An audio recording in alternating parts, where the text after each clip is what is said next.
They were commissioned by a priest, a Qatar priest, to look for the ark. Well, after years of research and so on, they came to conclude that the ark had to be in Jerusalem somewhere, under the Temple Mount in Jerusalem. They conjured the armies of France. Okay? They convinced them to go and take Jerusalem. And as a result, started the Crusades. This is history.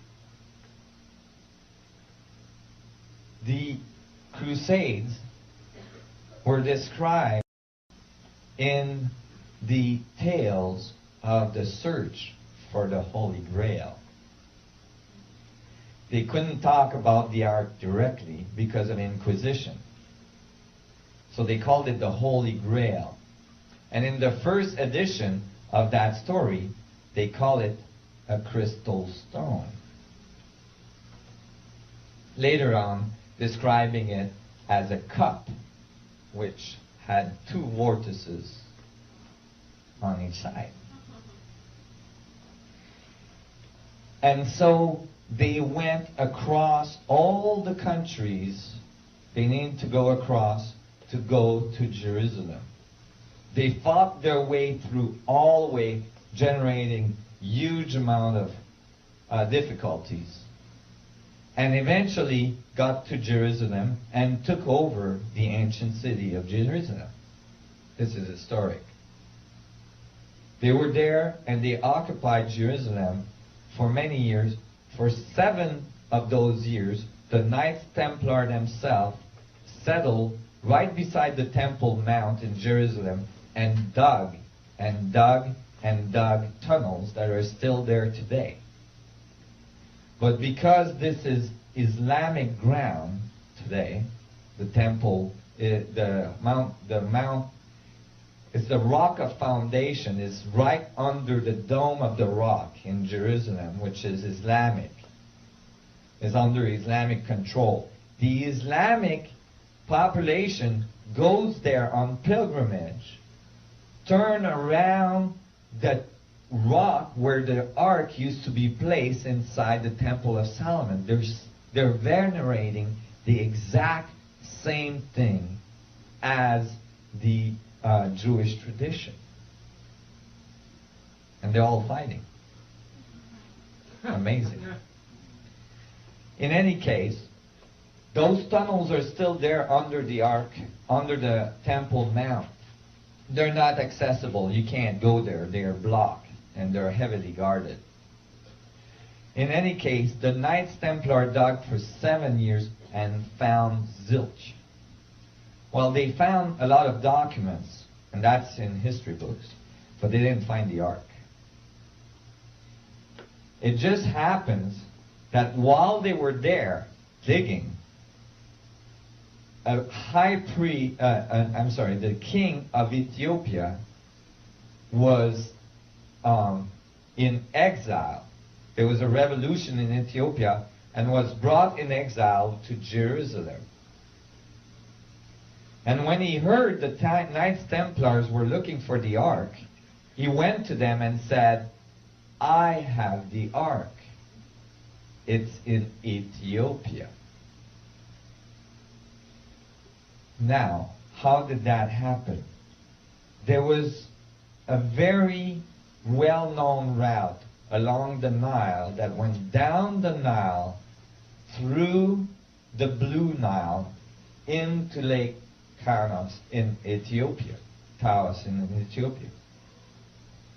And sure enough, in Ethiopia, you find a high population of ancient Jewish tradition, which scholars never knew where the Jews came from, why they went to Ethiopia. Most likely what happened is that the Essene temple became unstable, became dangerous. It became dangerous to leave the ark there. So they decided to take it down the Nile. They did, and they eventually settled at Elephantine Island on the Nile. And they found an Hebraic temple there, which, you know, in Jewish tradition, you're not supposed to build a temple unless it's the temple to place the ark in. So wherever you find an ancient Hebraic temple, the ark had to be there. So you find that temple in the appropriate times being built on Elephantine Island. And then it stayed there for a long time, hundreds of years, till it became unstable there too. So they brought it down into the Blue Nile, into Ethiopia. And in Ethiopia, on that lake, you find a very ancient Hebraic temple having been built. And all the priests there say that they used to have the ark. And then eventually the ark was brought to St. Mary of Zion in Axiom, Ethiopia, where it's supposed to be to this day. It's a little chapel that's heavily guarded by the Ethiopian army. And so the Knights Templar actually went down the Nile, and what they did is they made a deal with that king. That king actually is the father of the Rastafarian tradition. Wow. That's how deep this goes. The Rastafarian tradition is actually directly linked to the history of the ark. And if you talk to Rastafarians that are really scholarly involved, they will tell you that the ark is the center of their worship. So the Knights Templar, isn't this amazing? The Knights Templar went down the Nile with that king, and because they had the control over the European armies, said, we'll give you back your country. That's not a big problem for us. We've got guns. They have, arrows and lances.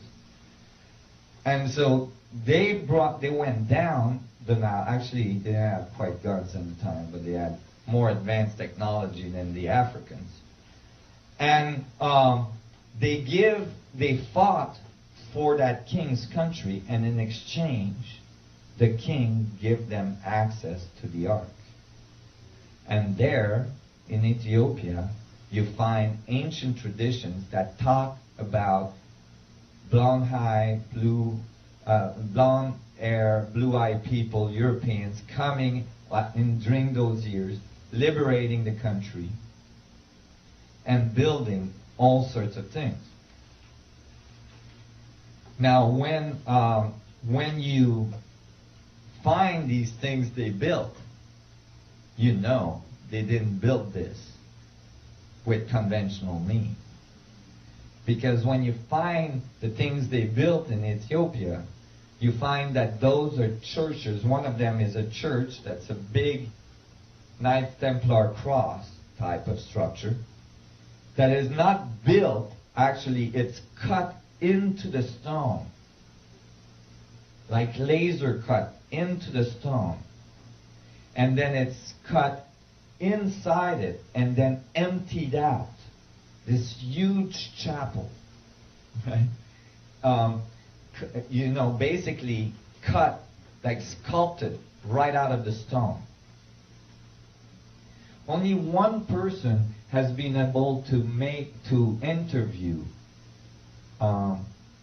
the guardian of the ark today. One priest in Ethiopia is chosen to guard the ark, and he has to be pure of heart. And when he's chosen to guard the ark, he never leaves the chapel where the ark is. From that moment on, he stays there for the rest of his life.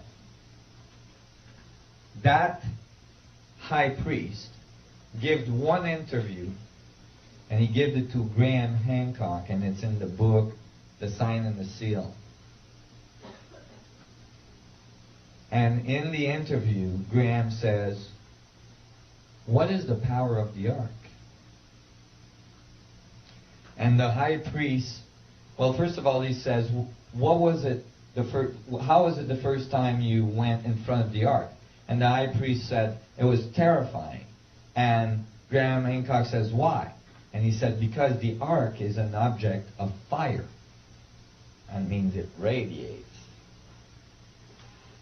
And then he said, what's the power of the ark? And the high priest pointed across from the chapel in Ethiopia. And across from that chapel in Ethiopia are huge pillars, some of them 500 tons pillars of granite that were erected, just like Egyptian obelisks.